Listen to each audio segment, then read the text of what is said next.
Hello प्यारे बच्चों। तो लास्ट सेशन में हमने डिस्कशन किया था about introduction of coordinate geometry, क्यों हमने कोऑर्डिनेट ज्योमेट्री को पढ़ना शुरू किया और क्लास 10th में हम क्या क्या पढ़ने वाले हैं। आज के सेशन में हम स्टार्ट करेंगे डिस्टेंस फॉर्मूला के साथ। तो without wasting any time let's learn something.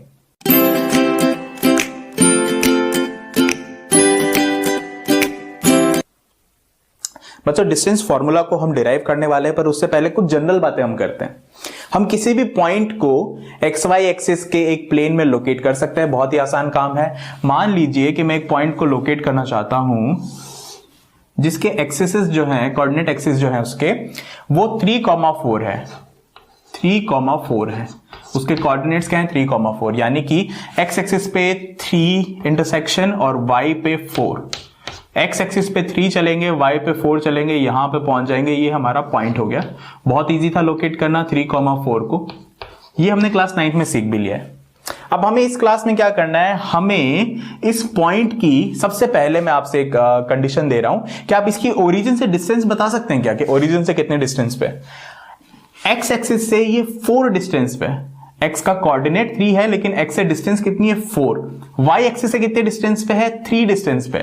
मैं पूछ रहा हूं कि आप ओरिजिन से डिस्टेंस बताइए। तो सबसे पहले आप जिससे डिस्टेंस बतानी है उससे कनेक्ट कीजिए उस पॉइंट को। इस पॉइंट को आपने ओरिजिन के साथ कनेक्ट किया। अब आपको ये वाली लेंथ बतानी है। बात यह है कि आपको ये वाली लेंथ बतानी है। अभी अभी आप ट्रायंगल चैप्टर पढ़ के आए हैं। ट्रायंगल चैप्टर में आपने बहुत यूज किया पाइथागोरस थ्योरम का। उसी को यहां पे इंप्लाई करना है। क्या करना है? देखिए, मैं यहां से एक्स एक्सिस पे एक परपेंडिकुलर डालता हूं। अगर कोई बच्चा चाहे तो वाई एक्सिस पे भी परपेंडिकुलर डाल सकता है, उससे भी आंसर लेके आ सकता है, कोई ज्यादा फर्क नहीं पड़ेगा। चलिए, मैंने जैसे ही परपेंडिकुलर डाला, ये एंगल 90 डिग्री और मुझे दिखने लगा अगर ये पॉइंट ए है और इसे मैं बी बोल देता हूं तो ओ ए बी एक ट्राइंगल दिखने लग गया।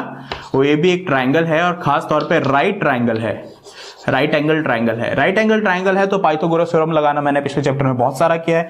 पाइथागोरस थ्योरम लगाते ही क्या मैं बोल सकता हूं कि मेरे पास OA का जो होल स्क्वायर होगा वो AB का होल स्क्वायर प्लस OB का होल स्क्वायर होगा, according to Pythagoras theorem. OA का होल स्क्वायर हम ऐसे ही रहने देते हैं। राइट हैंड साइड में AB लेंथ कितना है? AB लेंथ है 4। देखिए, AB लेंथ कितना है? 4।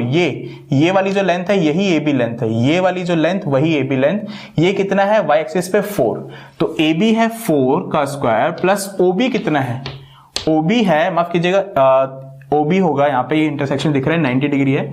OB आपके पास होगा 1 2 3, यानी कि OB की लेंथ आएगी 3 का whole square is equal to 4 का स्क्वायर 16 प्लस 3 का स्क्वायर 9, दिस इज 25। OA का whole square is 25, OA is under root 25, बाहर आएगा प्लस माइनस 5। माइनस का कोई मतलब नहीं है लेंथ में, तो सीधा 5। तो OA लेंथ आपके पास आ गई 5 सेंटीमीटर। बहुत ही आसान था, निकालना बहुत ही आसान। एक और एग्जांपल करते हैं, बहुत छोटा सा एग्जांपल है कि मान लीजिए इसी ग्राफ में कर लेते हैं कि कोई पॉइंट आपके पास एक्स एक्सिस पे लाई कर रहा है और आपको उससे आपको ओरिजिन से डिस्टेंस बतानी। तो बहुत ही आसान हो जाता है। कोई भी पॉइंट है, मान लीजिए 5,0 पे एक्स एक्सिस पे लाई कर रहा है, ओरिजिन से डिस्टेंस बना दिया, तो डायरेक्टली यही डिस्टेंस ही तो ओरिजिन से डिस्टेंस है। तो ओरिजिन से डिस्टेंस कितनी है उसकी? 5 ही है। इसी तरीके से वाई एक्सिस पे कोई भी पॉइंट पड़ा, आपकी बार चलिए नेगेटिव में लेके दिखाते हैं आपको। नेगेटिव में कोई पॉइंट पड़ा है, इसके कोऑर्डिनेट है 0, -6। पूछा ओरिजिन से डिस्टेंस कितनी है? डिस्टेंस पूछिए ना, तो प्लस माइनस का तो कोई मतलब ही नहीं। आप डायरेक्टली देखेंगे इसकी लेंथ कितनी, इसकी लेंथ आपको दिखेगी 6। -6 नहीं, क्योंकि डिस्टेंस पूछा है। अगर यही बात डिस्प्लेसमेंट में हो रही होती तो आपने फिजिक्स में पढ़ा है कि डिस्प्लेसमेंट में तो हम साइन को कंसीडर करते हैं। डिस्टेंस पूछा है तो सिंपली लेंथ निकालनी है, O से लेके पॉइंट B तक की। चलिए C नाम दे देते हैं इसको। OC निकालनी है तो ये 6 आ जाएगी। तो बहुत ही सिंपल टाइप की चीज है। अब बातें तब जाके थोड़ा सा कॉम्प्लिकेटेड होती है अगर मैं अपने पॉइंट को एक दूसरे पॉइंट के साथ डिस्टेंस निकालना चाहूं। देखिए किस तरीके से। अगर एक सिंगल पॉइंट है, उसकी ओरिजिन से डिस्टेंस निकालने बहुत आसान है। मैं परपेंडिकुलर डाल दूंगा किसी भी एक एक्सिस पे और 90 डिग्री का एंगल देख के ट्रायंगल बना दूंगा, राइट एंगल ट्रायंगल, और उसके बाद में अप्लाई कर दूंगा पाइथागोरस थ्योरम। बहुत ही आसान। अगर मेरे पास किन्हीं 2 पॉइंट के बीच के डिस्टेंस निकालनी हुई, मान लीजिए पॉइंट है A और दूसरा पॉइंट है B। A पॉइंट की वैल्यू में अगेन 3,4 लेता हूं कोऑर्डिनेट पे, और B पॉइंट के लिए मैं ले लेता हूं फर्स्ट से 5, या फिर बी पॉइंट के लिए आप ले लीजिए 6,8 और इनके बीच के डिस्टेंस निकाल दिए। तो आपको अब ओरिजिन से नहीं, आपको ये डिस्टेंस निकालनी है ए बी कितनी डिस्टेंस है, ए बी की लेंथ कितनी है ये निकालनी है। अब ये आप किस तरीके से कर सकते हैं, देखिए अगर आप ए से परपेंडिकुलर डालें अगेन एक्स एक्सिस पे, वही काम करें अगर आप बी के लिए भी, ये परपेंडिकुलर यहां, ये परपेंडिकुलर यहां, अभी तक आपको एक राइट एंगल ट्रायंगल तो दिखाई नहीं दे रहा। तो आप क्या करेंगे, ए से, चलिए इसको नाम दे देते हैं ए बी सी और ये डी। तो ए से बी डी पे अगेन एक परपेंडिकुलर डालिए, बीडी पे फिर से एक परपेंडिकुलर डाला, यहां पे इसको नाम दे दिया ई, और अब आपको दिखाई दे रहा है ट्रायंगल ए बी ई कैसा है, राइट ट्रायंगल है, राइट एंगल ट्रायंगल है। यहां पे पाइथागोरस लगा सकते हैं आप, ए बी हमारे पास हाइपोटेन्यूज हो जाएगा, ए ई और बी ई ये परपेंडिकुलर और बेस का काम करेगी। लेकिन ए ई और बी ई की लेंथ क्या होगी, देखिए अगर ये सी पॉइंट परपेंडिकुलर डाला है मैंने ए से, तो इस सी पॉइंट की कोऑर्डिनेट क्या होगी, देखिए ए पॉइंट की कोऑर्डिनेट है 3,4, तो सी की कोऑर्डिनेट होगी 3,0। ऐसा क्यों, सी की कोऑर्डिनेट, सी की एक्स कोऑर्डिनेट वही होगी जो ए की कोऑर्डिनेट है, क्योंकि बिल्कुल इसके नीचे है, एक्स एक्सिस पे ही है ना ये, तो सी की एक्स कोऑर्डिनेट तो वही होगी जो ए की कोऑर्डिनेट है, ए की एक्स कोऑर्डिनेट है, और सी की वाई कोऑर्डिनेट कितनी होगी 0, क्योंकि सी पॉइंट एक्स एक्सिस पे है। बिल्कुल इसी तरीके से डी पॉइंट के लिए एक्स कोऑर्डिनेट वही होगी जो बी की एक्स कोऑर्डिनेट है, यानी कि 6, और वाई कोऑर्डिनेट क्या होगी 0, क्योंकि एक्स एक्सिस पे लाई कर रहा है, ये हम देख सकते हैं। अब बात करते हैं पॉइंट ई की।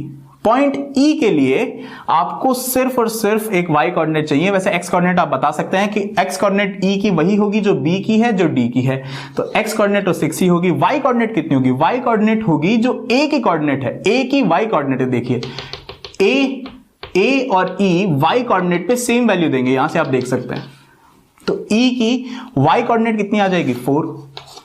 तो यहां से अगर कोई फिगर देख के बता पाए कि लेंथ सी की ओरिजिन से डिस्टेंस कितनी है 3, मतलब ओसी कितना है 3, ओडी कितना है, ओडी है हमारे पास 6, ओसी हमारे पास 3 है, ओडी हमारे पास 6 है, तो क्या कोई सीडी बता सकता है? बहुत आसानी से सीडी बताना है तो ओडी माइनस ओसी कर दूं, पूरी में से इतनी को माइनस कर दूं तो मेरे पास सीडी आ जाएगा, यानी कि सी माइनस 6 माइनस 3 यानी कि ये आ जाएगी 3।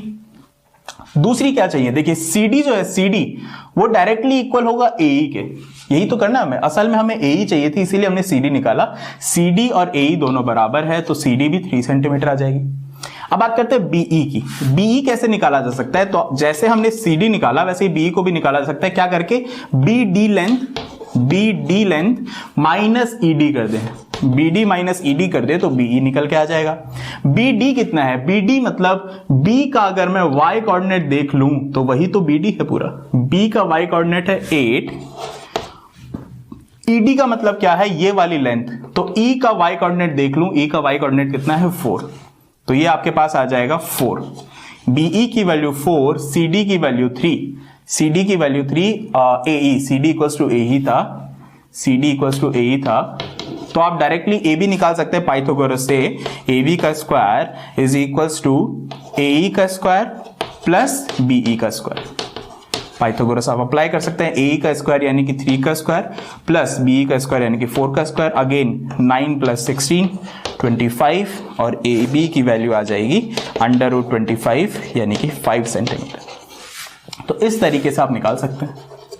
अब ये तो हो गया जब मेरे पास कोऑर्डिनेट्स गिवन हो, तो मैं इस तरीके से बहुत लंबा लंबा करके फिगर बना के एक राइट एंगल ट्रायंगल ढूंढ के उसमें से कोऑर्डिनेट निकाल के फिर लेंथ निकाल के फिर लेंथ में पाइथागोरस लगा के आंसर निकाल दूं। दूसरी हेल्प हमें कर सकता है डिस्टेंस फॉर्मूला, जिसको हम अभी तुरंत डिराइव करने वाले हैं। तो जो डिस्टेंस फार्मूला को मैं डिराइव करने वाला हूं, पिछले क्वेश्चन के जैसे ही क्वेश्चन लिया, आपके बाद मैंने जनरलाइज फॉर्म ली है, यानी कि पॉइंट पी के कोऑर्डिनेट x1, y1 और q के कोऑर्डिनेट x2, y2।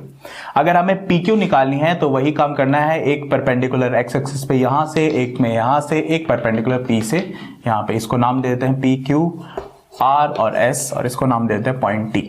अगर हमने ऐसे नाम दे दिए तो हमें पता था जो pq का होल स्क्वायर है वो आता है pt का होल स्क्वायर प्लस tq का होल स्क्वायर, यानी कि हमारे पास pq जो डिस्टेंस हमें फाइंड आउट करनी है वो होगा √PT का होल स्क्वायर प्लस tq का होल स्क्वायर। pt को हमने कैसे निकाला था, हमने बोला था कि pt will be equals to rs PT will be equals to RS, और RS निकालने के लिए हमने क्या किया था, SRS।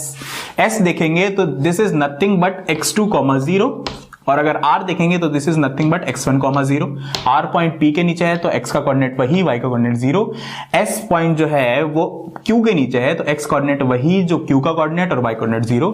तो RS हमारे पास आ गया था, RS लेंथ जो हमारे पास आ गया था वो आ गया था x2 minus x1, x2 minus x1। x2 minus x1 is RS, RS is equals to PQ, माफ कीजिएगा RS equals to PT, PT ये वाली लेंथ। उसके बाद हमें निकालना था TQ। TQ के हमने के लिए क्या किया था, TQ के लिए हमने QS माइनस TS किया था। TQ के लिए क्या किया था, QS minus TS, QS minus TS किया था। QS क्या था, टोटल लेंथ। Q का y कोऑर्डिनेट, Q का y कोऑर्डिनेट क्या था, y2, माइनस TS लेंथ कितना था, T का y कोऑर्डिनेट, T का y कोऑर्डिनेट थी तो TS था, देख पा रहे हैं आप फिगर में। तो TS क्या था, T का y कोऑर्डिनेट, T का y कोऑर्डिनेट क्या था, जो x का y कोऑर्डिनेट था, सॉरी P का y कोऑर्डिनेट था वो था y1, तो y2 माइनस y1।